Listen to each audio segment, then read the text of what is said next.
Essential oils have such a long list of health benefits, and the best part is that you can find an oil for your specific health need.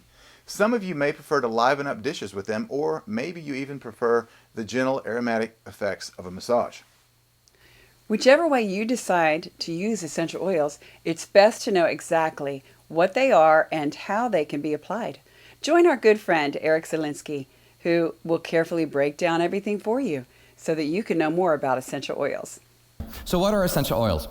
Essential oils are volatile organic compounds. What does that mean? They evaporate. So when you steam distill a plant matter, whether it's a resin, whether it's a root, whether it's a blossom, whether it's a whatever it might be, tree bark, you distill these plant matters, and what happens is through a beautiful biochemistry reaction, you have these volatile organic compounds that emit through the steam distiller. Once they're condensed with a cooling water tube, you get to extract them. And they're not greasy. They're very, they're called oil, but they're not an oil, actually. And they're not essential, which is interesting. It's a misnomer. And they're not essential. I mean, can I geek out a little science? I'm not really the biggest science guy here. Some people just wow my brain. But they're secondary metabolites of photosynthesis. What does that mean? The primary metabolite, who knows? What's the primary metabolite of photosynthesis? Glucose. We need glucose or we die.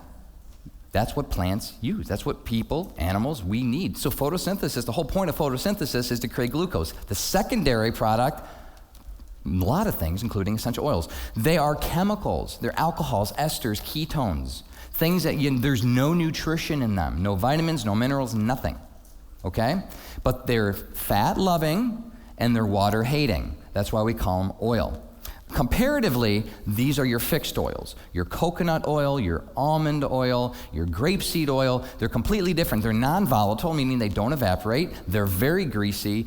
They're expressed or they're solvent extracted, which are just, again, it's in the book.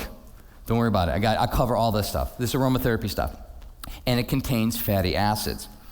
So why is this important? Because essential oils are very, very special. Their properties can do things, or their properties are such they can accomplish a goal that drugs can't. For example, it's virtually impossible for most drugs, especially chemotherapy, to enter the blood-brain barrier, right? You all know that? Well, sesquiterpenes, which is a chemical in many essential oils like frankincense. Who's ever heard of frankincense? Yeah. Why have we heard of frankincense? Well, yes, the Jesus story, frankincense, gold, and myrrh. But we've heard of it because so many people, especially if you've listened to the Global Quest for the Cure, you heard Allison Hewish's talk, a friend of ours, how she used a frankincense essential oil to cure herself of a brain tumor. They literally passed the blood-brain barrier. They are so small. The Daltons, again, for those chemistry nerds out there, they're so light that they have the ability to go right into the cell. No facilitated diffusion. They go right into the cell. That's very special.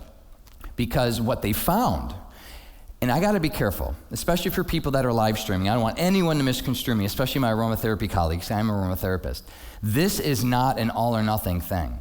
I am not dichotomizing chemo and oils, not at all. I'm a very much integrative kind of person. Research has actually proven and shown that essential oils help chemo be more effective.